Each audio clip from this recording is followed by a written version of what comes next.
Misbehavior is stress behavior. When there's a misbehavior, when we've got a child who's melting down, there's a stress associated with it. And this is very different from how we used to think and how we're brought up to think about behavior, which is through the lens of motivation. So when we see it as motivation, then what we've got to do, when it's motivation, I got to change the motivation. So I'll punish them to make them motivated not to do it, or provide an incentive to make them want to do it, right? To do a better behavior. And it works in the moment. It doesn't always, but it often works in the moment, and it has long-term, very negative consequences. Because what punishment does is it relies on fear and shame. So you're setting up cultures of fear and shame. What incentives do is you get kids to do the right thing, but for the wrong reasons.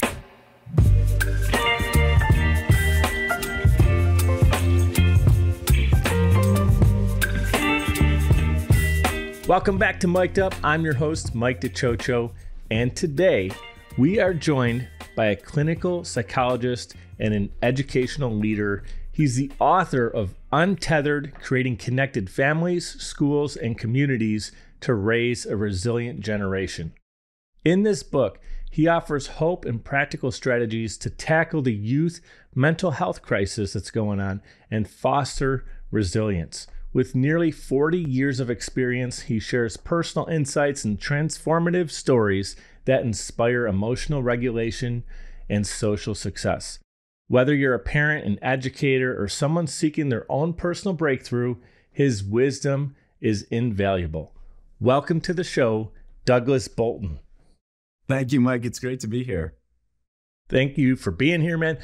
We just connected for the first time a couple minutes ago. I'm super excited about having you on because mental health is not a topic we talk about it on the show, but we never specialize a whole episode for that, in particular. So something I'm really interested in. I'm excited to read your book. I've read the bullet points on it. We're going to hit on a lot of it, but man, I am just grateful for you being here. Right. And I'm grateful to be having in conversation with you about this and for you bringing these issues to the forefront for your audience. So thank you. You're welcome. And something we talked about off camera was, me realizing, hey, my own mental health, right? And a lot of times we deflect it or we kind of minimize it or we try to not admit some of the issues we might be going through. And it's to fix something, you first have to admit it, you have to realize it, and then you have to want, the hurt has to outweigh whatever that you're going through, right? And to make a difference or to want to make a change. So I'm not going to try to be the psychologist here. I'm going to learn from you. Now, I want everybody to know that your website, your social media, and links to your book are all in the show notes so people can dive right in and make sure, they're getting access to the right channels and all that good stuff. But let's do this. Every story has a beginning, a genesis, if you will. So I'd love to start off by you sharing a little bit about your childhood, your healing journey that you've been on, and how that's actually inspired and influenced your work. Yeah, it's interesting. I don't think I realized how much it inspired and influenced my work until I was several decades into my work, if that makes sense. But wow, okay. So it wasn't something that hey man, I went through this, I'm going to make sure nobody else goes through it. It was more you were going through whatever it was, and you look back and you go, wow, that all came back from stemming from that situation? Or was it not just one situation? Was it, a collection of your whole childhood, right? Yeah, so that's a great question. I love the way you frame it, because I do think that what happens to us in childhood creates templates for how we understand and navigate the world as adults. And it took me a while to realize just how that showed up in my own life. I think the biggest, I grew up in a family, 4 kids. My dad was a minister. My mom was a minister's wife. We had the parsonage, which is the church owned this big house. We each had our own rooms. We had a babysitter from Syracuse University live in the attic, right, with in a special kind of arrangement. It was up until I was 6, it was a pretty magical time. And then for me anyways, all of a sudden my family just kind of fell apart. My dad decided to leave the family. And this is back in the early 70s when we would see him on Sundays, but there wasn't kind of the shared custody. That wasn't typical of what was happening, at least in the families that I knew. So if a guy left the family, chances are he's not seeing him very much after that. And even if you wanted to, because divorce doesn't mean you're walking away from your kids intentionally. It means you might not be in the right relationship. And so you feel, I don't want to be in this relationship, but that doesn't mean you don't want to see your kids. But that became a very difficult thing, you feel? Yeah. Well, it's interesting. I think that there were benefits to having kind of one bed that I slept in, right? And being with my mom really full time and visiting with my dad. Well, my mom had to go and become she had to go back to work. She had to go to school. And so my dad left, but also it meant that my mom, who was always available, all of a sudden was working and going to school. And in some ways, it's almost like you lost two parents there. Yeah, that's exactly right. And then, my brother was 10, my sister was 8, I was 6, my younger sister was 4. And in some ways it felt like we were kind of raising ourselves. And then there's this, my mom gets remarried, and that marriage didn't last long. And so there are a number of disruptions, I think, for me that I talk about in the book, is in terms of how I was able to understand and trust and process relationships. I talk about it in the book as attachment, that we each have our attachment stories that impacts how we show up in our relationships in the future. And so, so my attachment story was one of, it was pretty secure right up until age 6. And then, I was pretty anxious about attachments after that. And still that can show up in my life today. But it is interesting. I was drawn to working with people.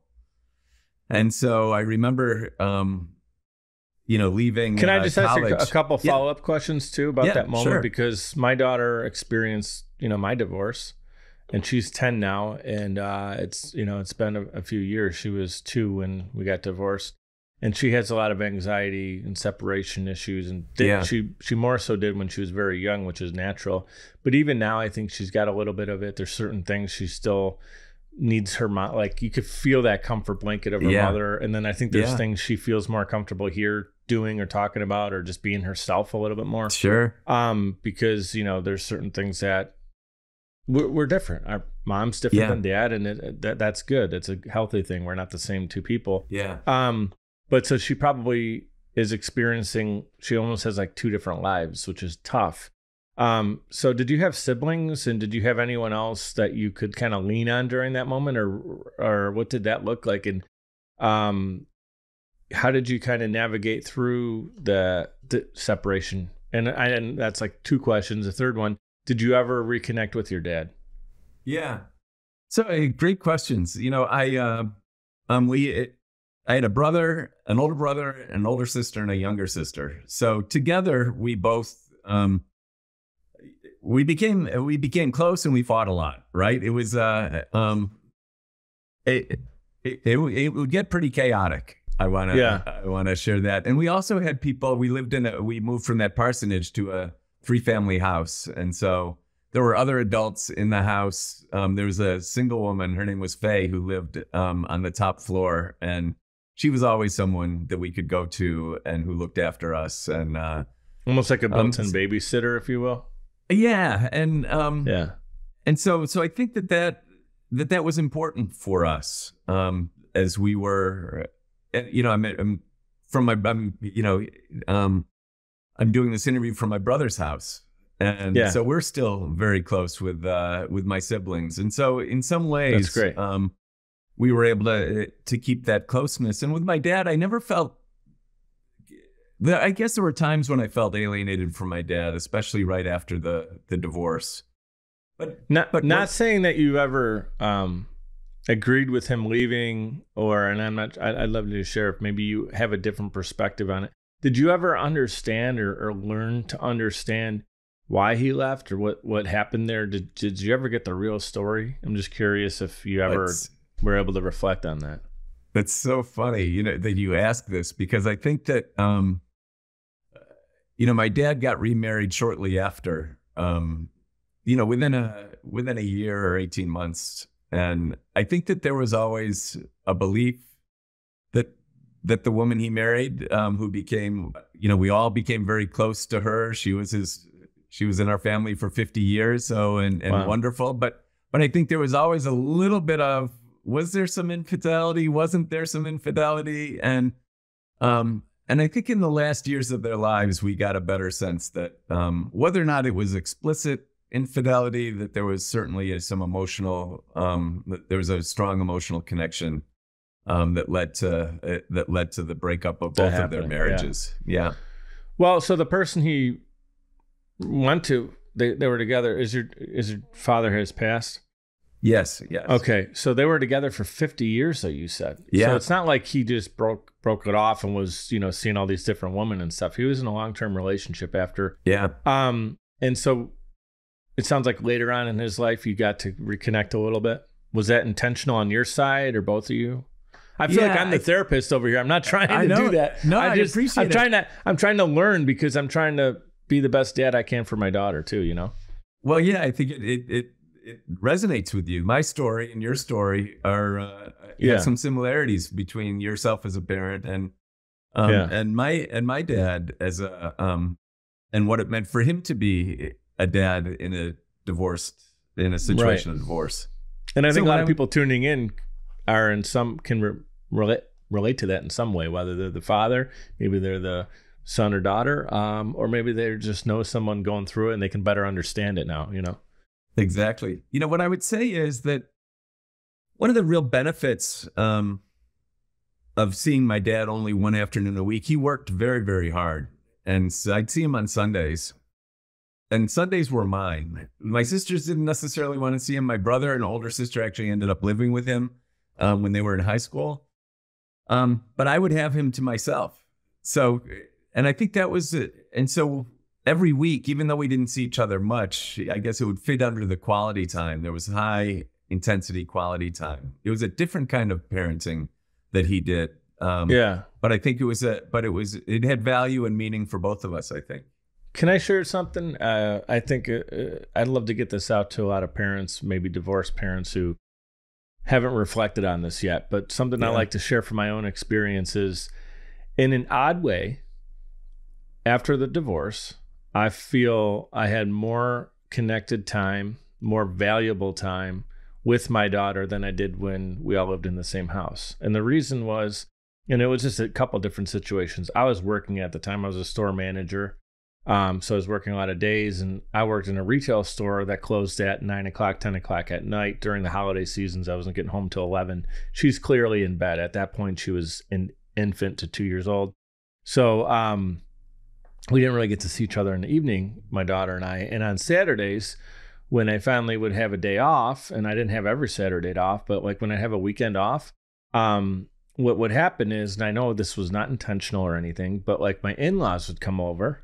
Because my wife would want to see her parents, and they wanted to see the baby, and then my parents would come over and they wanted to see the baby, and Isabel was the star of the show, which was awesome.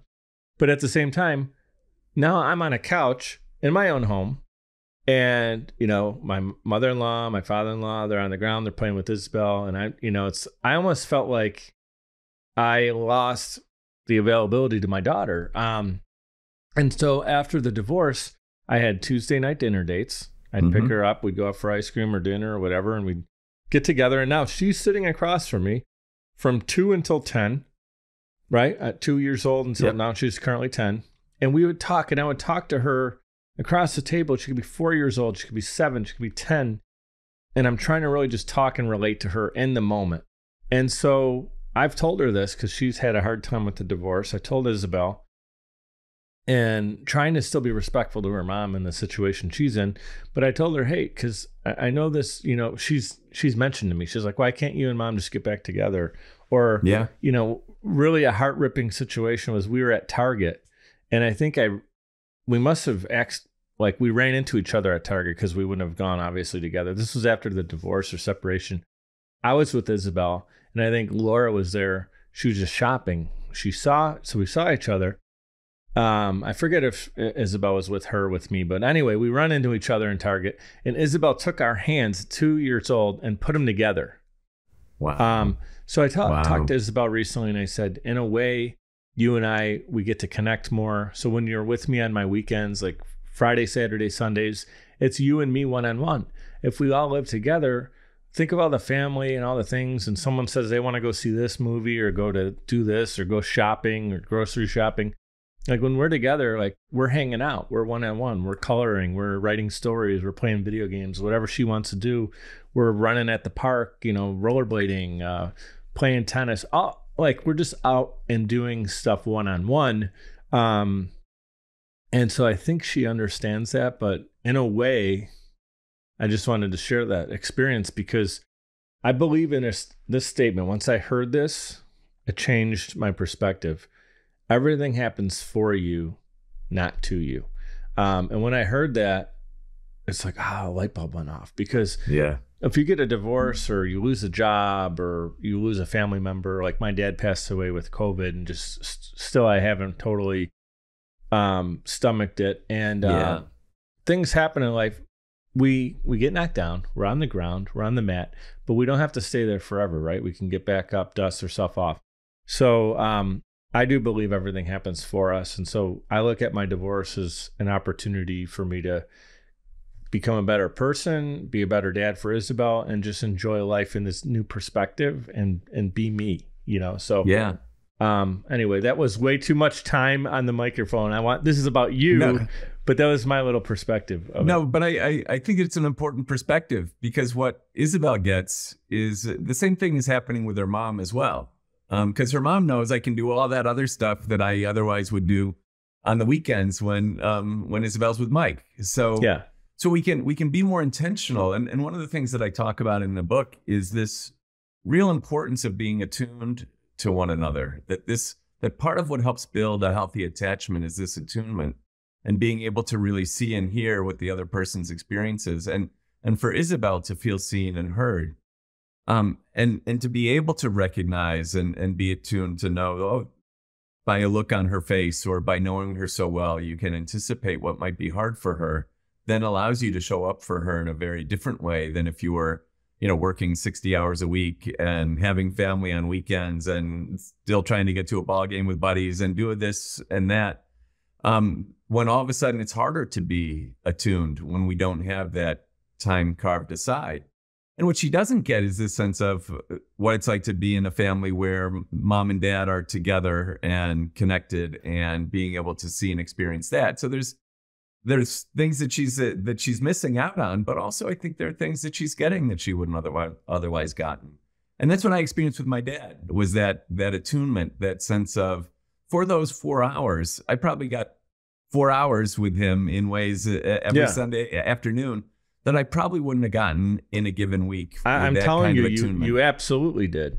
And during the week, he's working anyway. So even if they were still married, you'd have been home and your dad would have just been at work. He wasn't at the house anyway. So and that's great. I mean, I think that those 4 hours, you can have more impact in 4 hours with your kid than some parents that see their kid every day, that take it for granted. They don't make that impact because they're just like, I see my kid every day. And so their 4 hours on a Saturday might be them sitting on the couch because they're wiped out from work all week and they're just on their phone scrolling social media. And they're not even intentionally doing it, but it's just because they're just there. They're hanging out. So their kid is there experiencing life in their own corner. And it's like there's not that one-on-one.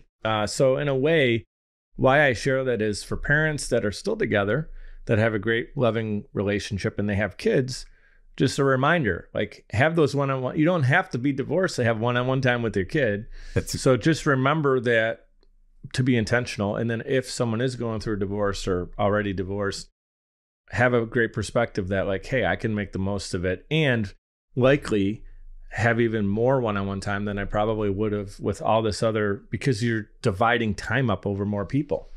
Exactly. And that this attunement is important. And I think it's also important to recognize that, for me, I think it was a shock to my world. It turned my world upside down when all of a sudden I had so many adults in my life ready to take care of whatever needs I had, to all of a sudden not having an adult in my life at all. And that shift can still be hard for people. And so, and for Isabel, figuring out, okay, how do I understand and trust relationships when all of a sudden mom and dad are together, and then I'm moving from house to house. And this is what I believe happens is we understand that differently at every developmental level.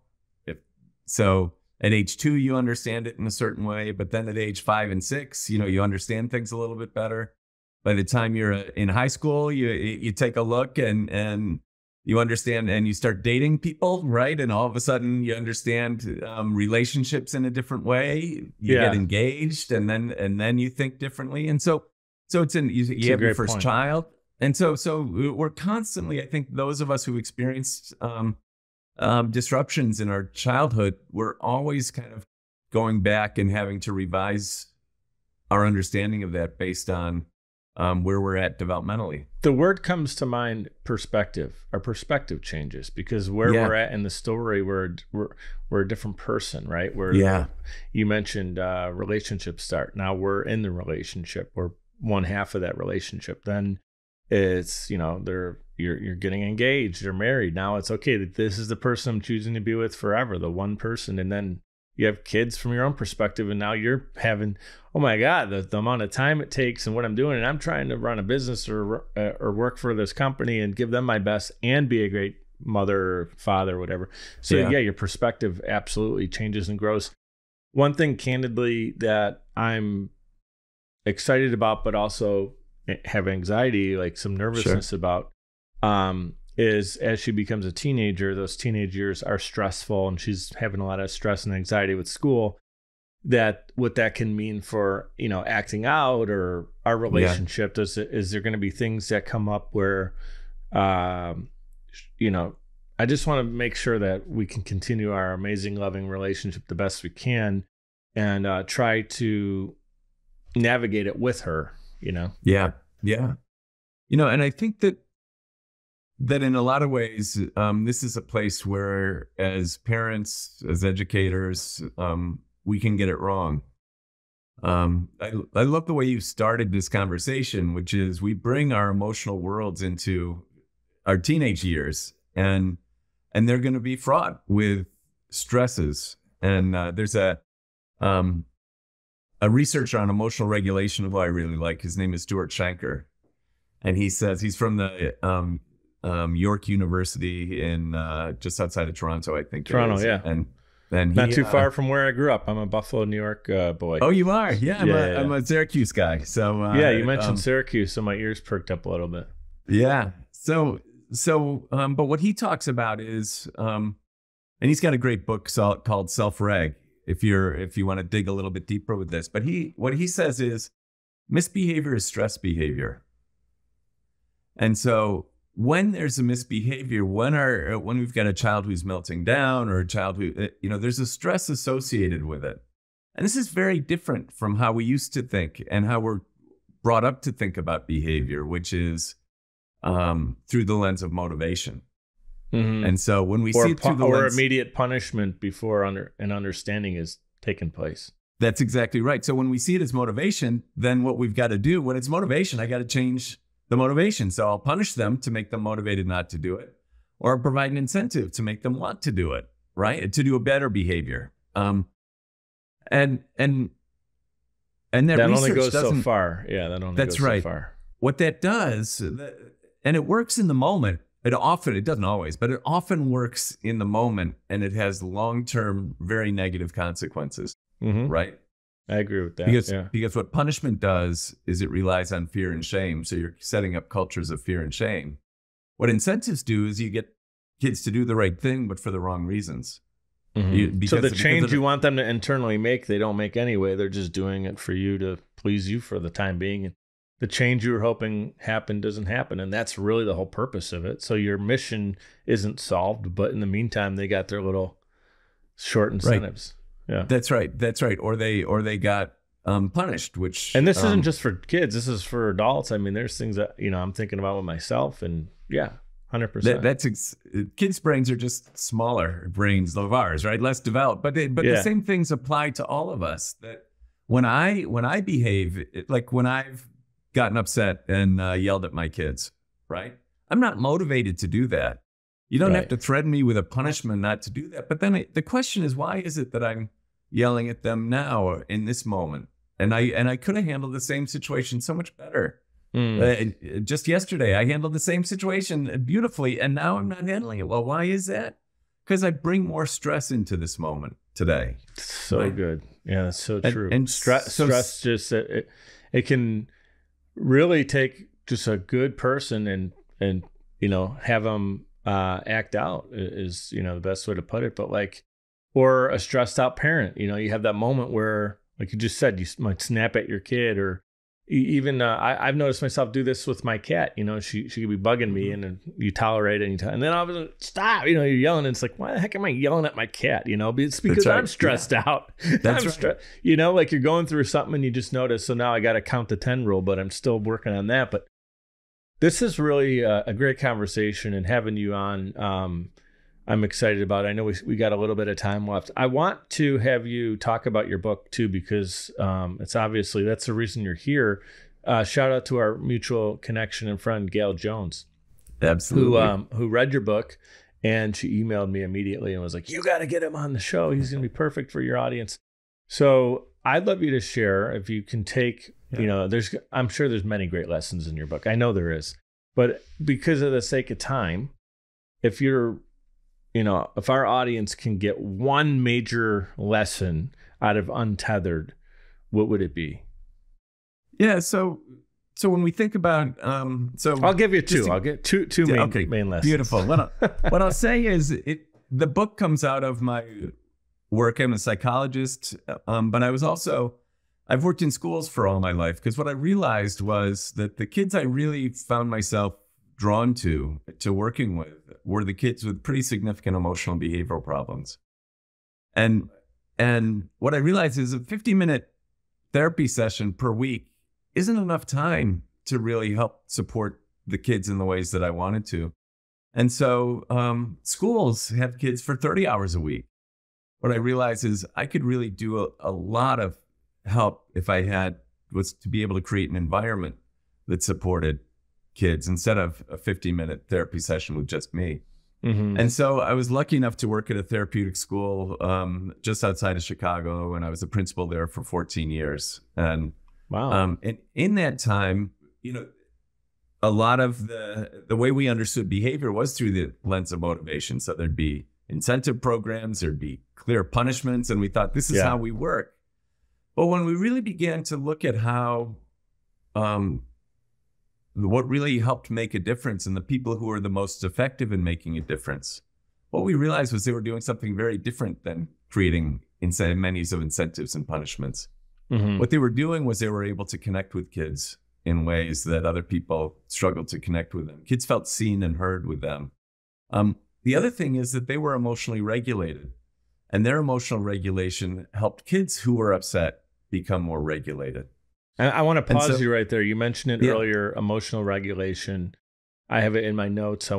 So I understand what that means, but I think at maybe an elementary level, please share what you mean when you say emotional regulation, and then also how someone tuning in can take what you're talking about and start to apply it so they can improve themselves and emotionally regulate the way they need to.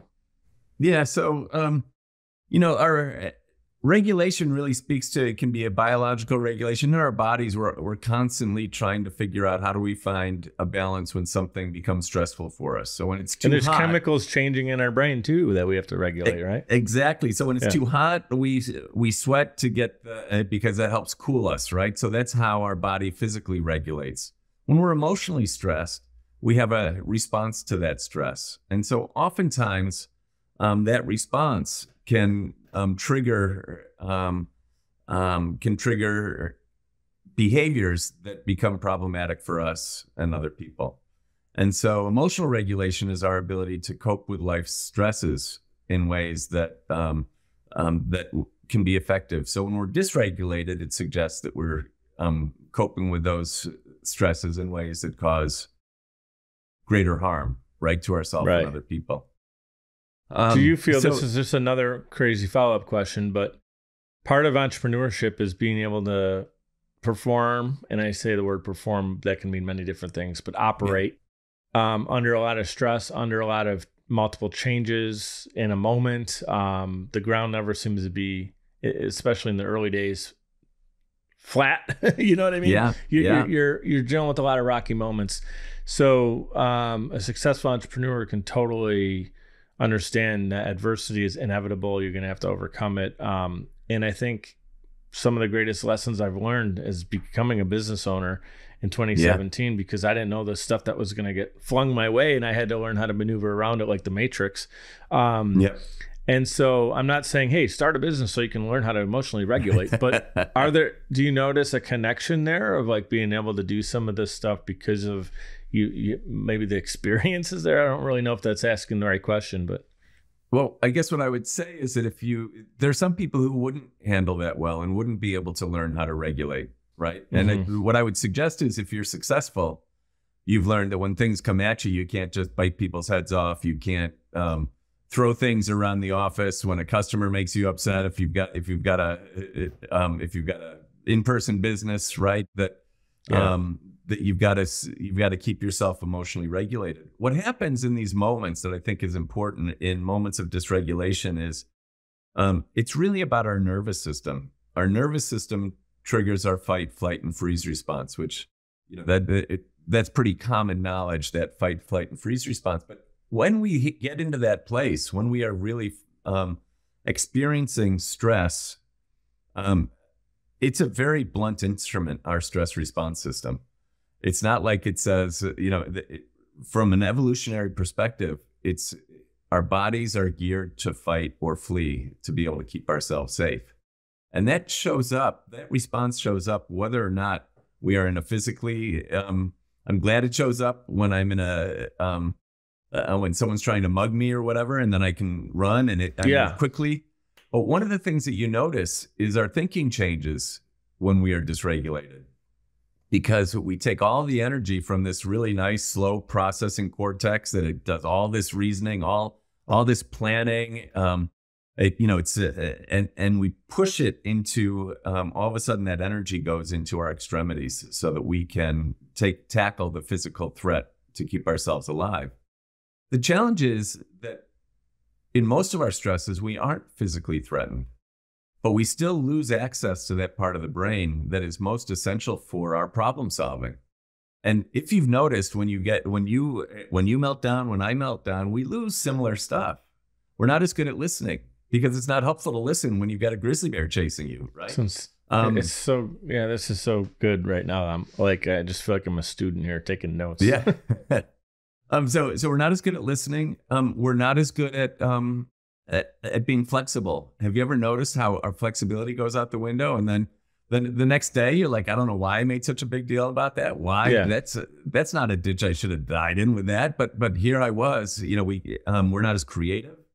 We lose empathy. People we care. This is why we say some horrible things to the people we care about the most, is because we lose that empathy in that moment, right? Language is different. The thing about me is when I'm upset, the only words I can think of are like 4 letters long, right? And I feel like I've got to yell them, right? The same ones that when you stub your toe come out quite a bit. Exactly. What about self-sabotage? Do you feel people do more self-sabotage under stress, and like how do they or emotionally regulate so they don't do that? And self-sabotage, that could be whether they turn to drugs or, porn or whatever it might be. Like there's different, vices that different people deal with, and like they could self-sabotage. And I've gone down that road far too many times. Yeah. So what do you recommend there? Like obviously number one step is you got to realize you have the issue, which I just mentioned that I do. But someone who's tuning in, they're like, okay, I'm struggling to emotionally regulate and I'm going down these wrong roads. How do you get them back to center? Yeah. So the first thing is we get dysregulated throughout the day, right? There are things that dysregulate us throughout the day. Just being, I'm not sure if you get hangry, but I get hangry, right? So I'm more likely to be more dysregulated towards the end of the day than I am right after breakfast or something like that, right? Yeah. So when I think about dysregulation, and I'll get to that, but when I think about dysregulation, I call it the holy trinity of dysregulation. The things that really dysregulate us are feeling powerless, feeling disconnected, and feeling devalued. And then, feeling tired, feeling, the physical and biological needs, if those aren't getting met, then it's easy for us to become dysregulated. And so those are the pieces. And so we get dysregulated frequently throughout the day, and then we get regulated. I'm dysregulated, and then I have something to eat, and my mood changes. Right? I'm irritable. I take a nap. My mood changes. I've got a stress at work, but then I take a walk with a friend, and that helps me regulate. Relationships are wonderful at helping us regulate. So there are things that we can do to help us regulate. So knowing what dysregulates us, but also knowing what regulates us is really helpful. Now, to get to your point, which is an important one, is I think when stress becomes more chronic, we can often lean on things that give us momentary regulation, right? I'm upset, and a couple of beers help put it in Sure. the little buzz, helps me feel a little bit better. But it doesn't solve the problem that I had before. It doesn't make me any better at solving it, right? It's kind of like what we talked about earlier about, giving people those little, what was the word you used for it? Incentives. Incentives, yeah. It's almost like, the incentive here is that you're going to feel better for a temporary period of time. Yeah, so my hope But it's not solving the problem. The problem is that your stress is not going away. You're not actually doing anything to fix your stress. You're just temporarily relieving it, which is going to make the long-term issue even worse, because now you're not doing anything. If there's a fire started, you don't go in the other room. You're like, I'm just going to pretend there's no fire while the house is burning down. But that's what a lot of times people do. And I've been someone who's done that myself. Yeah. Well, and I think we all should know what it's like to show up poorly. And it doesn't need to be this temper tantrums. For some people, it's avoidance, right? I instead of getting angry and yelling, some people will just go in their room and not turn out. We avoid things, whatever that looks like. But what we want to do is to recognize when these moments happen, that this is our nervous system that's taking over. And so the work then is to quiet the nervous system. And the goal in quieting the nervous system then is if I get mad at my child, if I'm in an argument with my spouse or a good friend, or something stressful happens at work, is that I get myself emotionally regulated. And what regulates you is going to be different than what regulates me. What dysregulates you is going to be different. So it's like each of us has our own regulation fingerprint. Mm-hmm. So recognizing what is it that dysregulates me, but then how do I get back on track, right? Is it a 10-minute walk? I just need to get some movement. At different times for me, it was I would do crossword puzzles. Those would be helpful to get my mind off of things, and then all of a sudden I'd kind of come back out. For some people, it's like a mental distraction with the crossword, right? Or just exactly it's, stimulating it in a different way. Yeah. And in order to do that, I've got to start to access that full brain of mine, right? Well, that's great. Yeah, that's a great advice there. Maybe that works for more people who are tuning in. They try that, yeah, or whatever their crossword is, something that can get the wires in their brain firing again in a better, more productive way. Exactly, and then stepping back into the conversation to repair whatever it was that maybe I wasn't able to repair, or I leave a situation saying I can't deal with it now. But then you come back with a full brain that allows you to then access the skills you need, being able to listen better, being able to be more creative, being able to be flexible, right? Being able to have empathy and understand and listen to what someone else's experience is, so that I can then figure out, okay, how can we figure this out together? But what dysregulation does is it says, okay, I've got to take care of myself and my survival now. Mm-hmm. And one thing about dysregulation is it's really contagious. So when Isabel gets dysregulated, what you'll notice yourself getting dysregulated. When you're dysregulated, you'll notice that Isabel will get dysregulated. Is it because it's an energy? There's an energy felt that things are off, and so now it's a little bit contagious in that way? Yeah, I think what happens is our nervous system says, oh, if they're upset, then there's something going on that I need to start paying attention to. And when mirror it. Yeah. Exactly. Typically what will happen is, let's say Isabel gets upset about something, and then you'll want to fix it. And that desire to fix it is part of this, is part of dysregulation, instead of letting her sit with it, for instance, and learn how to cope with it herself. And then when you can't fix it, then you feel powerless. They're like, Daddy, stop it. And then you're like, then you feel disconnected and devalued. And then all of a sudden we're in it. But the opposite is also true. Being emotionally regulated is also really contagious. So if someone else is really upset, and you can be present and regulated yourself, what that's doing is that their nervous system is learning from our nervous system. Yeah, there's nothing to be worried about. I know that you're upset about that. Yeah. But then all of a sudden we can quiet, and that's usually communicated with a slower our body language moving slower, our tone of voice and our language getting slower, being able to say, no, it's going to be okay. Right. Mm-hmm. And you don't even have to say it's going to be okay. It can just be my tone of voice. You feel that. Yeah. Yep. You're really upset. You're really scared about this, or you're really worried about this. Yeah. Instead of saying, I actually had a question. You shouldn't worry about that. Yeah. Right. That's good. And I know that sometimes people who are hurting, whether it's yourself directly or a loved one, family member, they don't always want you to come in and try to fix it, like play doctor. They just want you to be there to understand and hear them, that they had a bad day at school, or a friend did something, or something at work happened. I'm thinking about, when you're a spouse too, like that. One thing I think my, ex maybe didn't like was that I always tried to solve a problem or whatever, where it's just like, listen to me. I don't necessarily want you to fix this right now. That's hard though, because when you love someone or you want to make a difference, like you feel like you want to be proactive there. Yeah. I did have a question for you though. We're on this topic and we're doing a lot of hypotheticals, and I have like a real situation that maybe you can help me with. And if you can help me, I know there's people tuning in that probably are like, yeah, this is helping me as well. So my daughter, we talked about Isabel a few times already. So she does self-regulate. I think that's what she's doing by twirling her hair when she's stressed out. Mm-hmm. Okay. Yeah. So now as a parent, I have brought this up to her, like, hey, if I notice it, my thing is I want to help her because I feel bad that she's stressed out. It's actually like making me nervous and anxious, like something at school, a test, and I think so. I want to alleviate her stress. Yeah. But it's now mirroring onto me. Now I'm becoming more stressful. And so I feel like I've been mindful of, do I bring it up to her? Because she gets mad, obviously. I'm like, hey, sweetie, I see you twirling. Let's try to do something else. Let's breathe, whatever.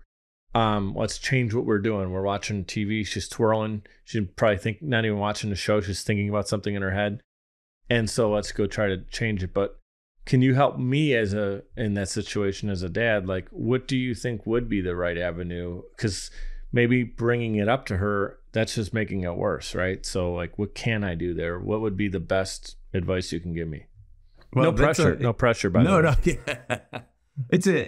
Well, first of all, one of the things that I love is you connecting. You're seeing that she's anxious about something, right?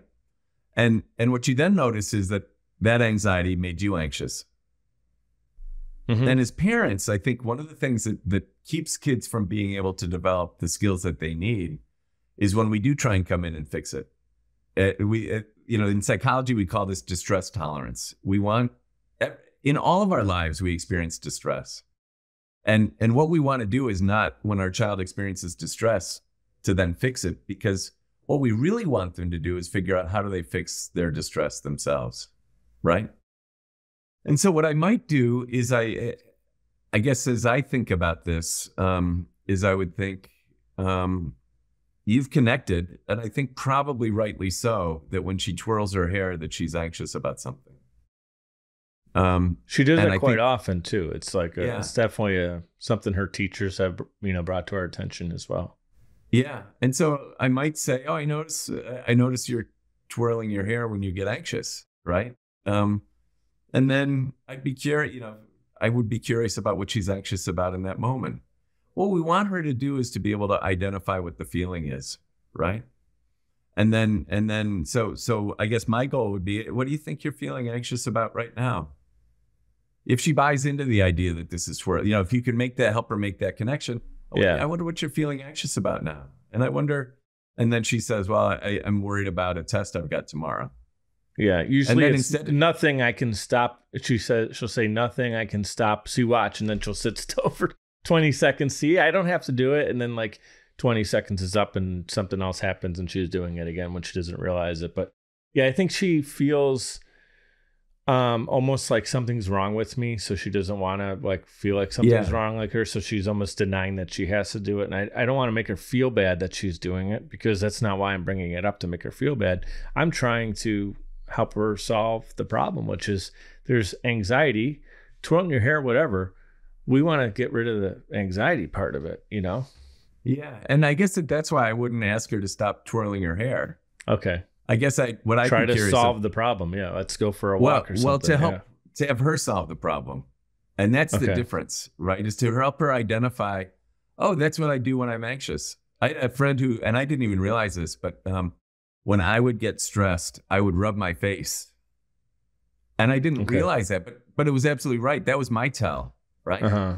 We each have a tell about when, and generally other people can notice like, oh, I can tell they're in a bad mood when X, Y, and Z is happening, right? Yeah. It's hard when you're the person to realize it, because you're not seeing it from that perspective again. Yeah, exactly. So I guess what I would say is just, just being able to say, yeah, I would worry less about the twirling of the hair, right? And just be able to be curious about, I wonder what's making you anxious now. Mm-hmm. And then if she says, I've got a test tomorrow that I think I'm going to fail, our typical response is, well, let's sit down and help you study, right? And then we'd solve it for them. We'll start studying. We'll study from 8 to 9:30 today. And then we're blah, blah, blah. And instead saying, what do you think what makes you anxious about that? And how do you want to solve that problem? Mm-hmm. Right? What do you think would be a good idea if you're anxious about a test? I like that. And then the other thing I realized too, this is a great conversation. Unfortunately, we're just about out of time here. I'm going to have you on the show because I feel like we literally talked about 1/10 of what I had planned and mapped out for today. I also feel like I got a free psychology lesson, so thank you for that. And everyone tuning in got a free psychology lesson, or was a fly on the wall for my session. But so thank you for getting real today and just listening and helping. And I didn't know where this was going to go, and I appreciate you letting me kind of get more personal with you. A couple takeaways. You just gave me a great one right there, to listen to her and let her share what's really going on. And then the other thing is, you talked about when people are dysregulated, that they can mirror. So I may be showing my stress with business or work or life or a phone call that just happened. And then now I'm sitting down on the couch and I'm thinking about it. I might not be twirling my hair, but I'm feeling it. And so now she could be twirling her hair because she's like, Daddy's upset about something at work or whatever. So exactly right. Yes. Exactly. If I, realize she's having that moment, I need to take myself and regulate myself first. And like you said, cool, calm, collect, and then set the tone for her. And then the other thing I think I can do and know I can do is, let's get outside. It's nice out. Like as I speak right now, the outside my home studio here, I mean, there's birds chirping and the sun is shining, and it's like, let's go for a walk. And I'm not going to say because you're twirling your hair, we're going for a walk, but like, hey, let's go rollerblade or whatever for the last half hour I got you before you go back to mom's. And like during that time, she's going to be focused on rollerblading. She's not hair twirling, right? So and exercise and being outdoors are great natural regulators for us. Yeah. So I love those takeaways, and it's been so fun speaking with you, Mike. And I appreciated learning more about you and your story. It was a really meaningful. So thank you. I feel like I was on your show today. This was incredible. Thank you so much for being on. I want everyone to know Untethered is out. It's available, right? It's on Amazon. Yeah. We have your website and links to the book in the show notes so people can check it out. You're the man. Thank you so much. I'm going to have you on again, Doug. I can't wait. Douglas Bolton, thank you so much. I always end every episode, be great and be grateful. And I'm grateful for you being on the show today. Thanks. I am too.